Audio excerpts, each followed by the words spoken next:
Hey, it's been a little while, and there is good reason for that. I came out here months ago and was ready to conquer YouTube and start really posting a lot, and then found out I was pregnant. So we are expecting baby number 5 here, literally weeks away. My due date is the end of December, and I just haven't really had time or motivation. Just life has been crazy, and so I haven't been on too much. But I did want to share some cozy fall recipes that are perfect for Thanksgiving, perfect for holiday gatherings with you today that I've been working on for the last few months. The first one is a sourdough apple crisp. This one was so yummy. My kids absolutely loved it, and it's really simple to make. This was perfect for all of the fresh apples that we pick from our trees and a great way to use them up. So first you want to make the crisp topping, which I already showed previously, which is just mixing up oats and butter and brown sugar and cinnamon and all the yummy stuff. And then you kind of just mix it together, add your sourdough starter. You could stick that in the fridge and long ferment it if you would like. And then you're just going to chop up some apples really thinly, but not too thin. Put them in a baking dish or a really deep pie dish. Sprinkle over cinnamon, cornstarch, a little salt, a little bit of vanilla, and some brown sugar. And then you're just going to mix that up. It would be way easier if you used a bowl and then transferred it, but I'm also a little lazy, so I'd like to do things all in one pan and use as little dishes as I can. You also do want to add a little bit of lemon juice or lime juice to this.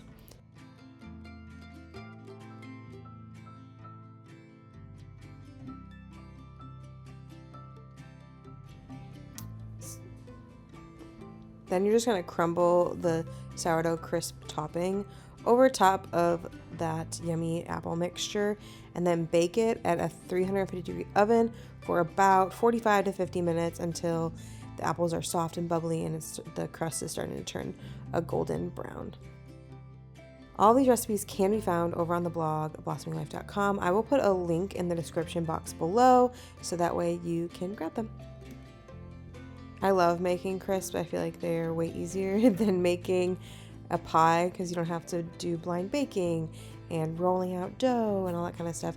So I love doing this. I also don't love crust all that much, so this is like the perfect in between of a pie, but yet still have a yummy, delicious filling and crust, but not so much work.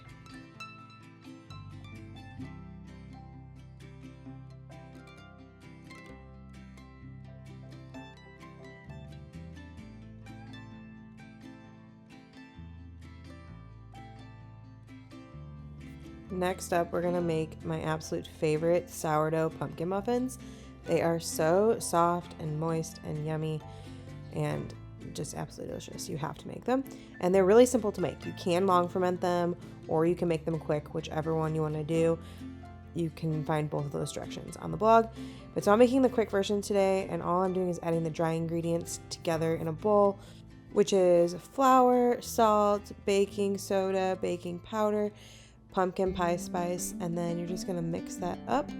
And then in a stand mixer, or you could do just this in a bowl, you're going to add the eggs, sourdough starter, melted butter, brown sugar, vanilla, and pumpkin puree. Mix that up super well, and then you're going to add the dry ingredients to the wet ingredients. Just mix it until it's just incorporated. I did do a double batch because I have a large family, and it just is so much easier to make twice the amount. It's like basically the same amount of work to do twice the amount instead of re-washing everything. And so I love doubling these types of recipes, and then I throw them in the freezer so that way we don't eat all of them within 5 minutes, because that can also happen very easily. So it's a great way to meal prep as well, to do double or even triple a recipe and then stick them in the freezer. Breads, muffins, that kind of stuff do really well in the freezer, and you really can't tell the difference. So I highly recommend it. This is kind of like one of my ways of like homemaking hacks, because I want to make as much food from scratch, but a lot of times I don't have a ton of time or energy, especially when I'm this pregnant, to constantly be in the kitchen, constantly doing dishes.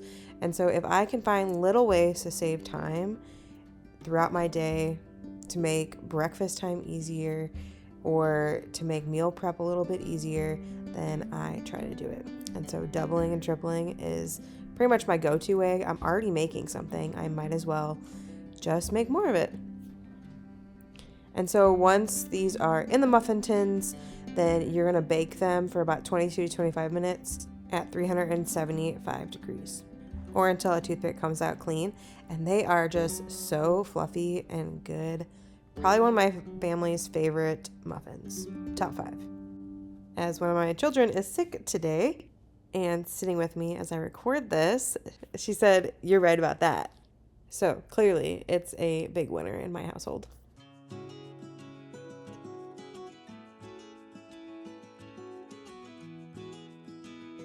Next up, we have a pumpkin spice hot chocolate, which is just a twist on the classic, and it's also delicious, of course.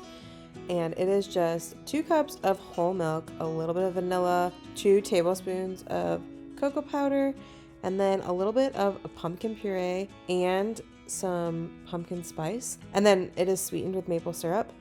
You could also use honey or brown sugar, and then you just whisk it up with the frother, or you can just use a whisk. I do like to let it sit for about like a minute or so before whisking it, just because the cocoa powder can be kind of hard to incorporate. And then it is ready, and you can serve it with some homemade marshmallows, which I have a recipe on my blog. They're so good. They're like maple marshmallows. Absolutely delicious. Or some whipped cream. All right, the last recipe I'm going to share is a pear crisp. This is not a sourdough recipe, but if you want to make it into a sourdough recipe, you can easily just use the same crumble topping as the sourdough apple crisp and then use it for this. But it's essentially the same, just about, minus the sourdough. But you're just going to add flour and oats, brown sugar, cinnamon, mix it together, add some softened butter, and get that all mixed really well until it becomes a crumble and the butter has coated all of that oats and flour.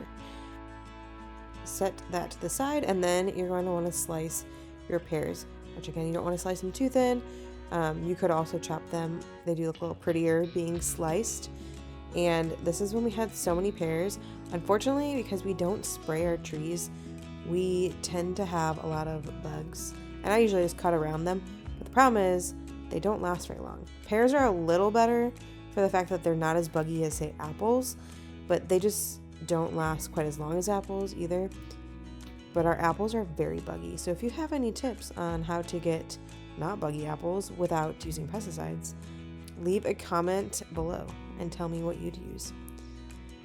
So then once the pears are sliced, you just add brown sugar and cinnamon, cornstarch for the thickening, a little bit of vanilla, and some nutmeg, which adds a really nice warm flavor to the pears.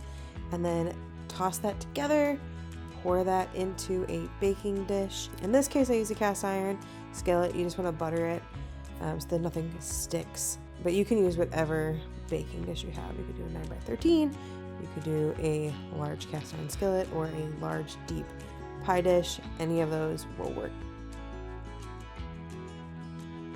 Sprinkle over the crumble, and you're going to bake it for about 45 to 50 minutes in a 350 degrees preheated oven. And once again, this is so good. Top it with some homemade ice cream or a homemade whipped cream. Absolutely delicious. Everyone will love it. And this, I feel like, is a little bit more fancy and elevated compared to like an apple crisp, especially for the holidays. So if you want to really surprise people, make a really delicious dessert, this is the way to go. Once again, you can find all these recipes in the description below or at the blog ablossoming.life.com. Thank you so much for stopping by my kitchen today.